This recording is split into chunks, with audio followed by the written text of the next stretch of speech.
ಒಂದು ಪ್ರಶ್ನೆ ಹೋಗ್ಲಿ ನೀರಲ್ಲೇ ಹೋಯ್ತು ಮತ್ತೆ ಮೇಲೆ ಬರ್ತದೆ ಅಷ್ಟೇ ಹೋಗಿ. ಈಗ ಈಗ ಯೋಚನೆ ಮಾಡಿದ್ರು ಸಮುದ್ರವನ್ನು ಮತಿಸುವ ಕಾಲದಲ್ಲಿ ಮಂದರ ಪರ್ವತವೇ ಮುಳುಗಿ ಹೋಗುತ್ತದೆ ಎನ್ನುವುದಾಗಿ ಎಲ್ಲರೂ ಕಂಗಾಲಾಗಿದೆ. ಈ ಹಿಂದಿನ ಪ್ರಕರಣದಲ್ಲಿ ಈ ಪ್ರಕರಣದಲ್ಲಿ ನೀವಿಲ್ಲಲ್ಲ, ನೀವು ಆಮೇಲೆ ಬಂದದ್ದು. ಮಂದರ ಪರ್ವತ ಆಗಿದ್ದು ಕೆಲವೆಲ್ಲ ಹಾಗೆ ಕಣ್ಣಿಗೆ ಕಟ್ಟಿದ ಹಾಗೆ ನಮ್ಗೆ ಹೇಳುವವರು ಇರ್ತಾರೆ. ಅವ್ರು ಹೇಳಿದ್ದನ್ನು ಯೋಚನೆ ಮಾಡಿಕೊಂಡು ನಾವು ಮತ್ತೆ ನಾವೇ ನೋಡಿದಾಗ ಮಾಡ್ಕೊಡ್ತೇವೆ. ಸತ್ಯ ನಾ ಹೇಳ್ತದೆ ಅಂತದ್ದು ನೀವು ತಿಳಿದದ್ದು ಬರೀ ಸತ್ಯ, ನಾ ಪರಮ ಸತ್ಯ ಹೇಳ್ತಿದ್ದೇನೆ ಅಂತ ಅವರೇ ಹೇಳಿದ್ದು ನನಗೆ. ಹಾಗೆ ಮಂದರ ಪರ್ವತವನ್ನ ಕೂರ್ಮಾವತಾರವನ್ನು ಮಾಡಿ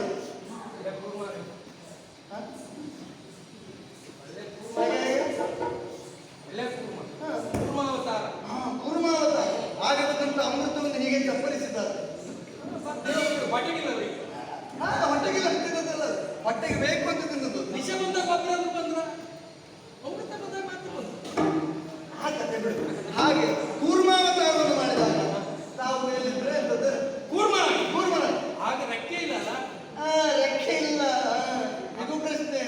ಎರಡನೇ ಪ್ರಶ್ನೆ ನೀವು ಗಟ್ಟಿ ನಿಂತ್ಕೊಳ್ಳಿ. ಪ್ರಶ್ನೆ ಕೇಳ್ತಿ ನೀವು ಸರಿದ್ರೆ ಅಂದ್ರೆ ಅಂದ್ರೆ ಆ ಮಂದರಾಚಲವನ್ನು ಎತ್ತುವಂತ ಸಂದರ್ಭ ಕೂರ್ಮನಾಗಿ. ಈ ಕೂರ್ಮನಿಗೆ ಫಲ ಇರುವುದು ಯಾವ್ದ್ರೆ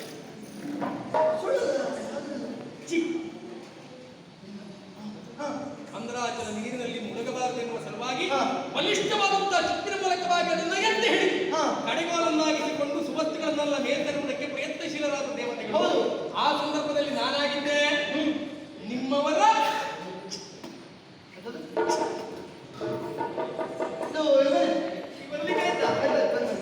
ಈಗ ನಾನು ಕಣ್ಣು ಮುಚ್ಕೊಂಡಿರ್ಲಿಲ್ಲ. ಆಗ ಅವರು ಹೋಗಿ ಕರೆದು ಬರ್ಬೇಕು. ಈಗ ಹಾಗೆ ನೀವು ಬರಬೇಡ, ನಾನೇನು ಪಂಚಾಯತಿ ಪ್ರಸಂಗ ಸಿಗ್ತದೆ. ಇದು ಸಿಗ್ತದೆ. ಏನ್ ಹೇಳ್ತೆ ಮಗ? ಕೂರ್ಮಾವತಾರದಲ್ಲಿ ಎರಡನೇ ವಿಷಯ ಸುದ್ದಿ ಹೇಳಿದ್ ನಾವು.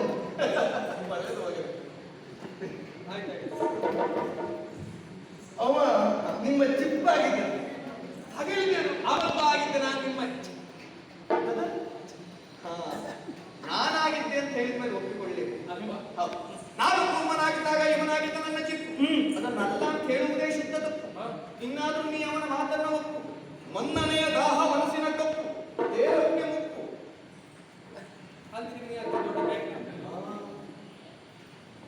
ಆಯ್ತಾ? ಅಮ್ಮ ಏನು ಹೋಯ್ತು, ಏನು ಮಾಡ್ಲಿಕ್ಕಾಗ್ತದೆ? ಎರಡೇ ಬೇಕು ಅಂತದಿಲ್ಲ ಬಿಡು. ಅಷ್ಟಕ್ಕೆ ಮುಗಿಯುತ್ತದ?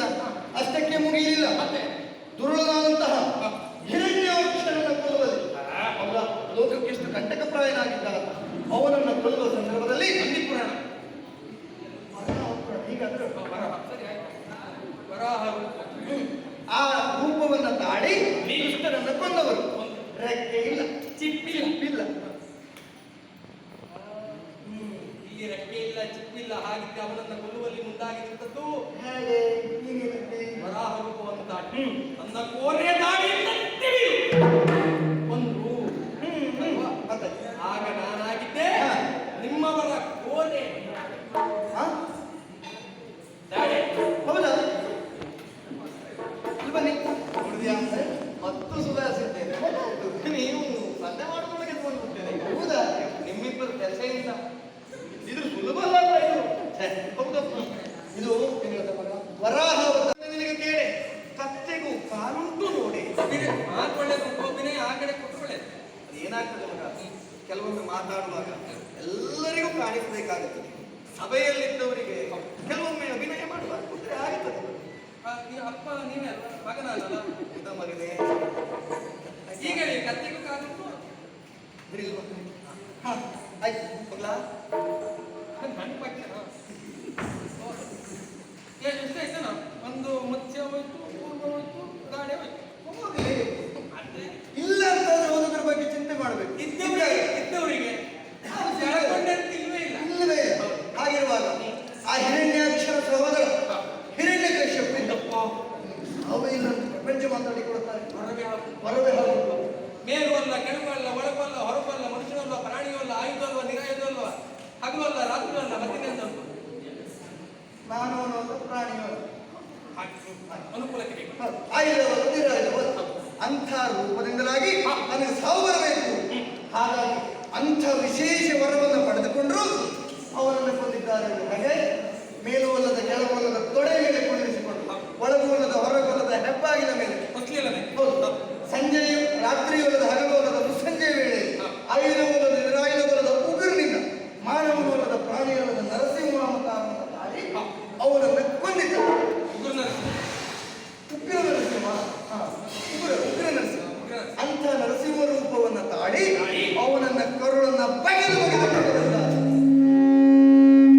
ಆ ಸಂದರ್ಭದಲ್ಲಿ ಅವನನ್ನ ಕೊಲ್ಲುವಾಗ ಆಯುಧವನ್ನು ಬಳಸಲಿಲ್ಲ ಅಂತ ಹೇಳಿದ್ರು. ಹೌದು ಆಯುಧ ಅಲ್ಲ ನಿರಾಯುಧ ಅನ್ನೋದು ನಖದಿಂದ ಕೊಂದು ಕೊಂದು ನಾನಾಗಿದ್ದೆ ಆಗ ನಿಮ್ಮವರ ತಿಳಿದ್ರೆ ಸಾಕು ಬರ್ತೇನೆ ಮಾತಿಲ್ಲ ಆಗಲಿಲ್ಲ ಹಾಗೇನಿಲ್ಲ. ನಖನಾಗಿದ್ದೆ. ಅದೇ ಅದೇ ಅದೇ ಅಭಿನಯವೇ ಗೊತ್ತಾಗುತ್ತೆ. ಅದೇ ಹೌದು. ಗೊತ್ತೇ ಆಗುತ್ತೆ. ಕೆಲವೊಮ್ಮೆ ಹಾಗೆ ತಿಳಿದು ನಾನಾಗಿದ್ದೆ ಅವರ ನಕ ಅಂತ ನಾನು ಅಂತ ಹೇಳಿದ ಮೇಲೆ ಒಪ್ಪುವುದು. ನಾನು ನರಸಿಂಹ ರೂಪವನ್ನು ತಾಳಿದಾಗ ಇವನಾಗಿದ್ದ ನನ್ನ ನಕ ದೂರವಾಯಿತು ಲೋಕದ ದುಃಖ. ಇವನು ಯಾವತ್ತಿಗೂ ನನ್ನ ಪರಮ ಸಖ. ಈಗ ನೋಡೋ ಇವಳು ದುಃಖ ಕಪ್ಪಾಯ್ತು ಯಾಕೆ ಇವಳ ನಖ? ಇಲ್ಲ? ನನ್ನ ಪಕ್ಷ ನಾಲ್ಕಾಯ್ತಲ್ಲ ಹೋಗ್ಲಿ ಹೇಳಿದ್ನಲ್ಲ ಕಳೆದುಕೊಳ್ಳೋದಕ್ಕೆ ಅಂತ ಉಂಟು. ಎಂತೆಂತ ಉಂಟು. ಹೋಗೋದ್ರ ಬಗ್ಗೆ ಚಿಂತೆ ಇಲ್ಲ. ಈಗ ಇಷ್ಟೆಲ್ಲ ಹೊತ್ತು ಕೊಂದದ್ದು ಕಥೆ ಇದೆ. ಕೊಂದದ್ರು ನಾನು ಅಲ್ಲಿದ್ದೇನೆ ಈಗಿದ್ದೇನೆ ಅಂತೇಳಿ ಕೊಲೆ ಮಾಡಿದ ಕಥೆಯೇ ಬೇಡ. ಒಂದು ಪ್ರಕರಣ ಒಂದು ಪ್ರಕರಣ ಬಲಿಚಕ್ರವರ್ತಿ ತಾನೇ ತಾನಾಗಿ ಮೆರೆಯುತ್ತಾ ಇದ್ದ. ಅಂಥ ಬಲಿಚಕ್ರವರ್ತಿಯನ್ನ ತನ್ನ ಪಾದದಿಂದ ಮೆಟ್ಟಿ ಸುತ್ತಳ ಕಟ್ಟಿದವರಿದ್ದಾರೆ. ಅವನ ಮದವನ್ನು ಇಳಿಸಿದವರಿದ್ದಾರೆ. ಹೇಗೆ ವಾಮನ ರೂಪವನ್ನು ತಾಳಿಕೊಂಡು ಉಪೇಂದ್ರ ಹೌದು ಉಪೇಂದ್ರನಾಗಿ ಬಾಲವಾಮನನಾಗಿ ಒಟ್ಟುವಾಗಿ ಹೋದವು. ಕೊಂದದ್ದಿಲ್ಲ, ಕಳೆದದ್ದಿಲ್ಲ, ಅಪಹರಿಸಿದ್ದಿಲ್ಲ, ಯುದ್ಧ ಇಲ್ಲ, ಎಂಥದ್ದಿಲ್ಲ. ಅಂಥವನ ಮದವನ್ನು ಇಳಿಸಿದ್ದಾರೆ. ಈಗ ತಾವು ಹೇಳಿದ್ರು ಅವನನ್ನ ಪಾತಾಳಕ್ಕಾಗಿ ಅಟ್ಟಿದ ಅಮ್ಮ. ಆ ಕ್ಷಣಕ್ಕೆ ಅವರು ಪಾತಾಳಕ್ಕೆ ಒಟ್ಟುವಾಗ ಬಳಸಿದ್ದು ಏನನ್ನ? ಪಾದ. ನಾನಾಗಿದ್ದೆ ನಿಮ್ಮವರ ಶ್ರೀಪಾದ. ಹೌದಾ? ಇದೊಂದು ಗಟ್ಟಿ ನಿರ್ಣಯ ಆಗ್ತದೆ.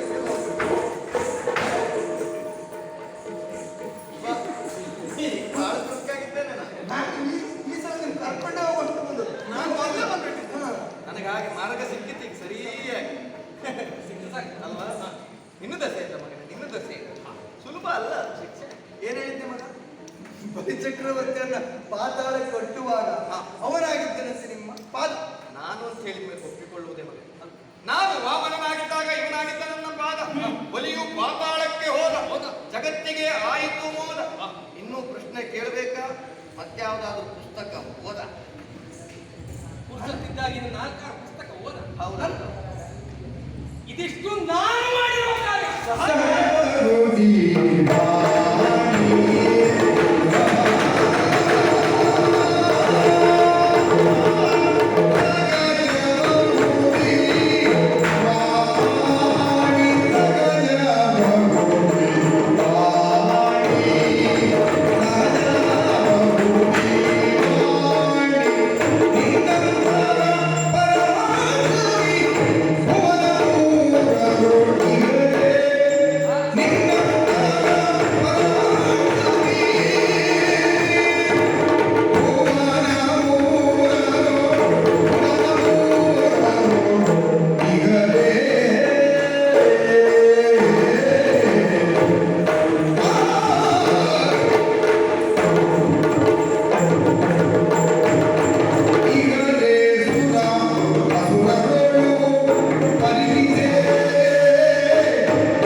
ನಮ್ಮವರ ಸಾಹಸವನ್ನು ಕೇಳಿ ಅತ್ಯಧಿಕ ಸಂತೋಷವಾದಾಗ ಆಗದೆ ಇದ್ದೀತ. ನಿಜವಾಗಿಯೂ ಹೌದು ಮಗನೇ, ನಾ ಎಣಿಸಿರ್ಲಿಲ್ಲ ಇಷ್ಟೆಲ್ಲ ಪ್ರಗಲ್ಭ ಪ್ರತಿಭೆ ನಮ್ಮಲ್ಲಿರುವಾಗ ನಾವು ಯಾಕಿದ್ದನ್ನು ಇನ್ನು ಲೋಕಕ್ಕೆ ಗುರುತಿಸಿಕೊಡುವಂತೆ ಮಾಡಲಿಲ್ಲ ಅಂತ ಪ್ರಸಂಗ ಹಾಗೆ. ಕೆಲವೊಮ್ಮೆ ಹಾಗಾಗ ಹೋಗುತ್ತದೆ ಬಿಡು.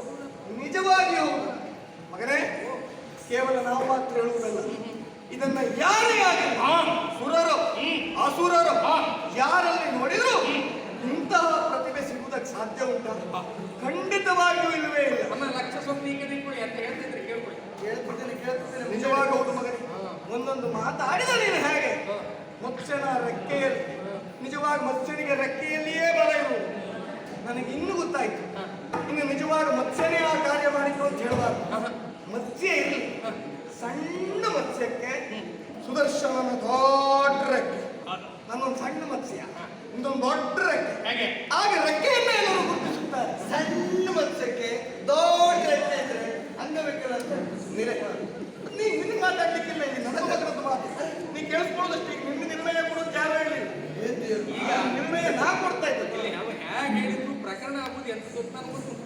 ಈಗ ಸಣ್ಣ ಮೀನಾಗಿ ದೊಡ್ಡ ರೆಕ್ಕೆ ಬಂದ್ರು ಅವನು ಬದುಕು ನಾಳೆ ಹೇಳುವುದು ದೇವರೇ ಅವತಾರ ತಡೆದು ಬಿಟ್ರೆ ರೆಕ್ಕೆ ಬಲ ಇಲ್ಲ ಅಂತ ಹೇಳ್ಕೊಂಡು ನಿಮ್ಮಂತವರೇ ಇರುವುದು ಬಿಟ್ರೆ ಒಳ್ಳೆಯವರಿಗೆ ನಿಲ್ಲಿಸ್ತಾರೆ.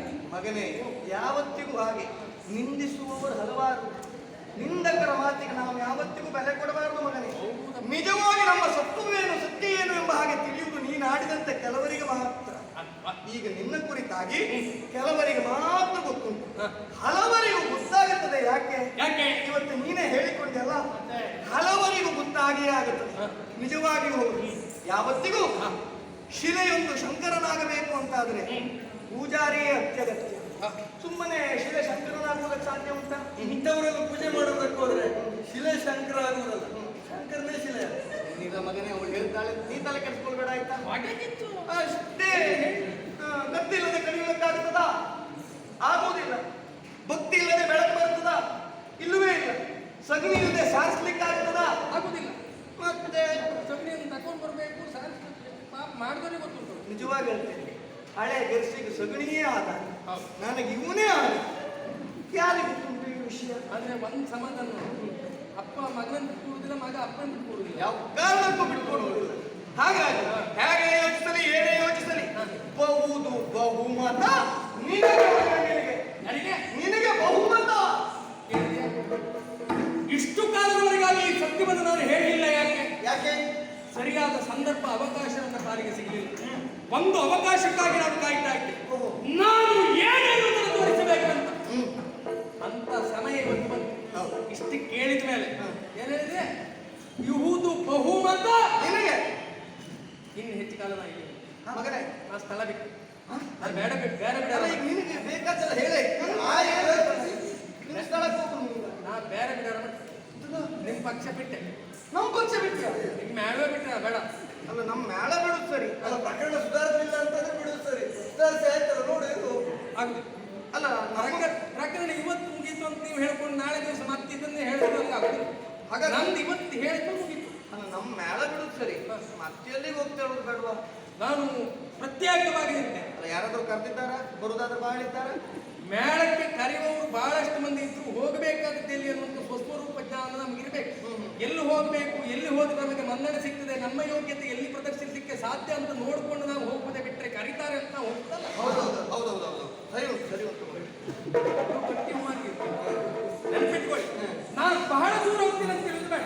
ಹೋಗುದ್ಯಾಗ ಹೋಗ್ತಿ, ಬಹಳ ಕೆಳಗಿಡಿ ಕಟ್ಟಡಕ್ಕೆ ಎಲ್ಲಿ ಹೋಗು ನೀ. ಅಲ್ಲ, ನಾನು ಬಹಳ ಹತ್ತಿರ ನಿಮ್ ಕಣ್ಣಿ ಕಾಣುವಾಗ ಇರ್ತೇನೆ, ಬಹಳ ಹತ್ತಿರದಲ್ಲೇ. ಅದೇ ಕಣ್ಣಿ ಕಾಣುವಾಗಿರೋದು. ಯಾಕೆ ಕಾರಣ ಇಲ್ಲ. ದಿನನಿತ್ಯವೂ ನನ್ನ ಏಳಿಗೆಯನ್ನು ನೋಡಿ ನೀವಿಬ್ರು ಕರುಗಬೇಕು. ಅಲ್ಲ, ನಿನಗೆ ಆಗುದಿಲ್ಲ, ಮಾತಾಡುವಾಗ ಗೊತ್ತಾಗ್ತದೆ ಕೊಟ್ಟಿಗೆ ಅಂತ. ದಿನನಿತ್ಯವೂ ಪಾಪ ನಮ್ಮಲ್ಲೇ ಇದ್ದ ಒಂದು ಹೋದ ನಮ್ಮಪ್ಪ ಇದ್ದಿದ್ರಿ, ಈ ಪ್ರಕರಣ ಎಲ್ಲ ಮುಗಿತಾ ಇತ್ತು. ದಿನನಿತ್ಯವೂ ನನ್ನ ನೆನಪು ಮಾಡ್ಕೊಳ್ಬೇಕು ನೀವು. ಹೇಗಿದ್ದ ಹೇಗಾದ ಹೋದ. ಆ ಕಡೆ ಹೋದ್ಮೇಲೆ ನಿಮ್ಮಿಬ್ರು ನೋಡ್ಕೊಂಡು ನಾನು ಹೇಳೋದೇ, ನಾನಿರುವಾಗ ಇಬ್ರು ಹೇಗಿದ್ರು. ಈಗ ನಾ ಆ ಕಡೆ ಬಂದದೆ ಬಂದಿದ್ರು ಹೇಗಾಗೋದು, ಆಗ ಆ ಕಡೆ ಪರಿಸ್ಥಿತಿ ಮಾಡದೆ ಬಿಡುವಲ್ಲ. ಬನ್ನಿ, ನೋಡ್ತಾ ಇರ್ತೇನೆ. ಆದ್ರೂ ಒಂದು ಮಗ ನಮ್ಮೊಟ್ಟಿಗೆ ಇಷ್ಟು ಕಾಲಕ್ಕಿದ್ದ, ಇವತ್ತು ಬಿಟ್ಟು ಹೋಗಿದ್ದಾನೆ, ನಾಳೆ ದಿವಸ ಏನಾದರೂ ಸಂಕಷ್ಟ ಬಂದು ಬರುವುದಿಲ್ವನೋ ಅಂತೆಲ್ಲ ತಲೆ ಬಿಸಿ ಮಾಡೋದು ಬೇಡ. ವಿಶ್ವಾಸ ಉಂಟು ಅದೆಲ್ಲ ಉಂಟಾ? ಕಟ್ಟಲ್ಲ ಅವಸರ ಮಾಡು. ಏನಾದ್ರೂ ಸಮಸ್ಯೆ ಬಂದ್ರೆ ಹೇಳ್ಕೊಳ್ತು. ಪುರ್ಸೊತ್ತಿದ್ರೆ ಬರಬೇಕು ಅಂತ ಅನಿಸಿದ್ರೆ ಅಷ್ಟೊತ್ತಿಗೆ ನಿನಗೇನಾದ್ರೂ ಸಂಕಷ್ಟ ಮತ್ತು ಹೆಚ್ಚಾಯ್ತು ಅಂತ ಕಂಡ್ರೆ ಬರು ಮನಸ್ಸಿದ್ರೆ ಬಂದ್ರು ಬಂದೆ ಬರ್ತೇನಂತಲ್ಲ ಬಂದ್ರು ಬಂದೆ ಅಷ್ಟೇ. ಆ ಕ್ಷಣಕ್ಕೆ ಹಾಗೆ ಮತ್ತೆ ನೋಡ್ತ